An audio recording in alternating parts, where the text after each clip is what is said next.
Özellikle son bir yıldır Tarım ve Orman Bakanlığımız ithalatı kısıtlamaya gitti ve hemen hemen şu anda ithalat bitme noktasına geldi. Hayvan ve hayvansal ürünler anlamında epeyce bir azaldı. Hatta 2019 yılı Ekim ayından beri ithalat için izin de verilmiyor bakanlık tarafından.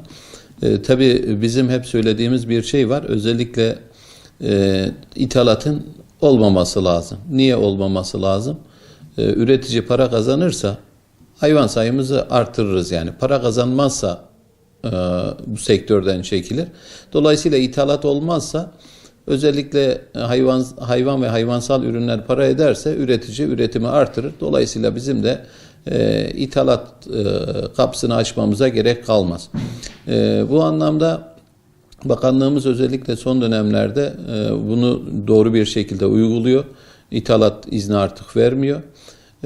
Ve dolayısıyla tam tersi küçük miktarlarda da olsa özellikle son bir yıldır başta da Türkiye'de Gaziantep olmak üzere ihracat başladı. Özellikle küçükbaş hayvanda.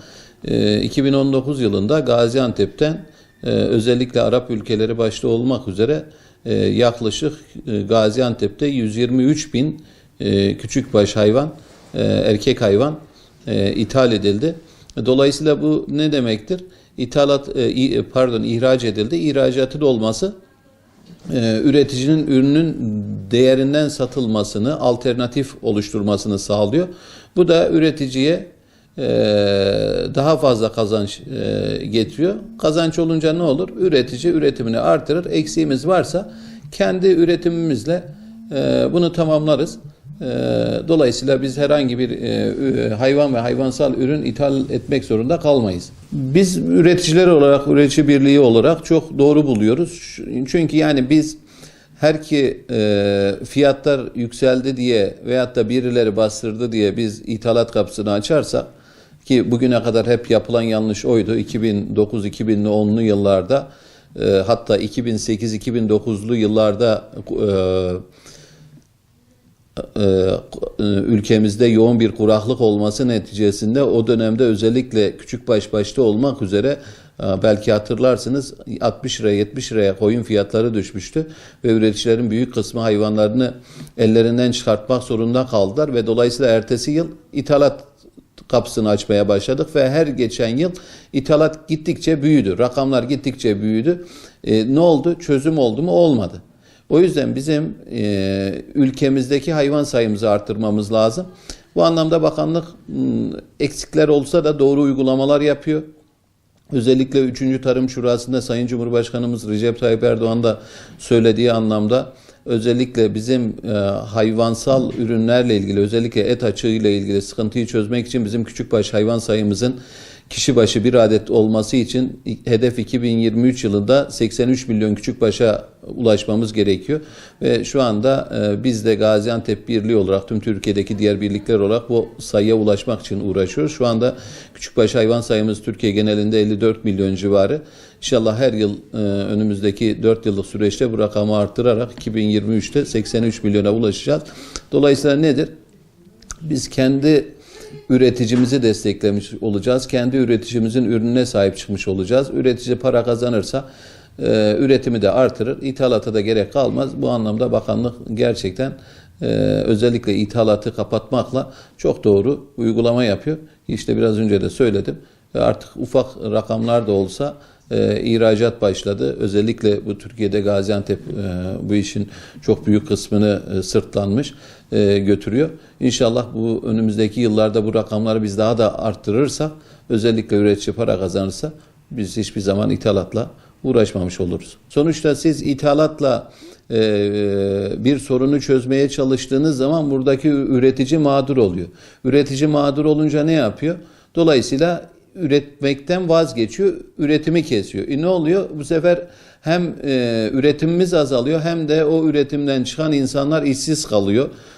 Dolayısıyla şehre göç etmek zorunda kalıyor. Köyler boşalıyor. Yani ithalatın böyle çok sıkıntılı bir süreci var.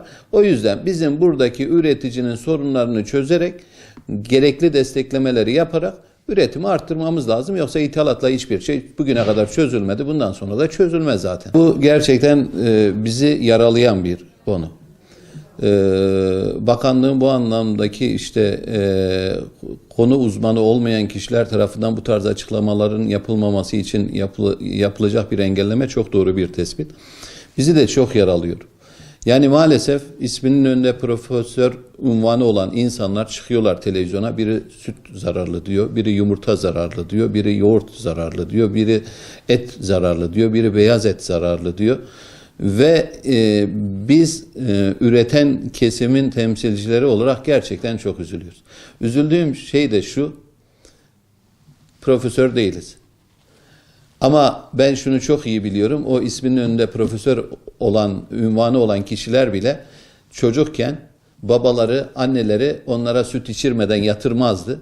Onlara tavuk eti yedirmeden, yumurta yedirmeden, et yedirmeden, örnek veriyorum, onların gıdalarını o şekilde sağlarlardı. Yani yedirerek onları bugünlere getirdiler. Ama maalesef hangi mantıkla, kime hizmet etmek için bunu söylüyorlar onu da anlamış değilim. Ki hepimiz köylü çocuğuyuz. Ben de bir köylü çocuğuyum. Kendimi bildim bileli, özellikle çocukken köyde ekmek yoğurt yerdik ya. O şekilde büyüdük. Yani yumurta yiyerek büyüdük. Dedemi hatırlıyorum. Dedem yaklaşık 98 yaşına vefat etti. Bir gün doktor yüzü görmemişti. Dedemin tükettiği tereyağıydı, baldı, yoğurttu, süttü, ayrandı, hayvan ve hayvansal ürünlerdi. Bunların dışında başka o dönemlerde zaten hiçbir şey yoktu. Şu ankinden çok daha sağlıklıydı o nesil. Dedelerimiz öyleydi, babalarımız öyleydi. Ama bugün örneğin mesela hastanelere gidin, adım atacak yer yok. Niye? Yani yoğurttan mı kaynaklanıyor? Yumurtadan mı kaynaklanıyor? O profesörlerin gıdaya katılan kimyasal ürünlerle mücadele etmesi gerekirken, tamam, yoğurt zararlı diyenler var maalesef, süt zararlı diyenler var, yumurta zararlı diyenler var. Yani gerçekten ben onların isminin önünde, bu açıklamaları yapan insanların isminin önünde profesör unvanının olmasına üzülüyorum ya. Büyürken onlar bu gıdaları tüketerek büyüdüler. Yani o yüzden bilmiyorum ama hangi akla ve kime hizmet etmeye çalıştıklarına anlayamıyorum, anlam da veremiyorum.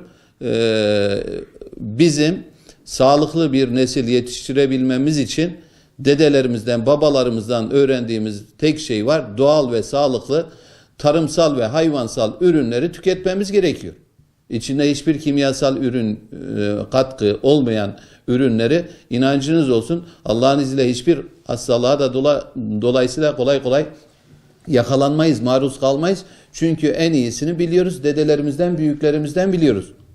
Yani şimdi maalesef işte çıkıyorlar biri televizyona reyting yapmak için mi veyahut da farklı maksatlarla mı, yok şu zararlı, yok bu zararlı deyip bu tarz açıklamalar yapıyorlar. Bu anlamda özellikle bakanlığın konu uzmanı olmayan kişilerin bu tarz yapacağı açıklamaların önüne engel olabilmek için artık bir yasa mı, bir kanun mu ne yapacaklarsa bu önemli bir adım.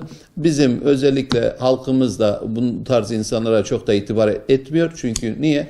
Biz biliyoruz ki halen her gün her akşam çocuğumuza sütünü içtin mi diyoruz. Yoğurdunu yedirmeye çalışıyoruz. İşte bir restoranta veyahut da evimizde kola içmektense ayran içmeyi tercih ediyoruz.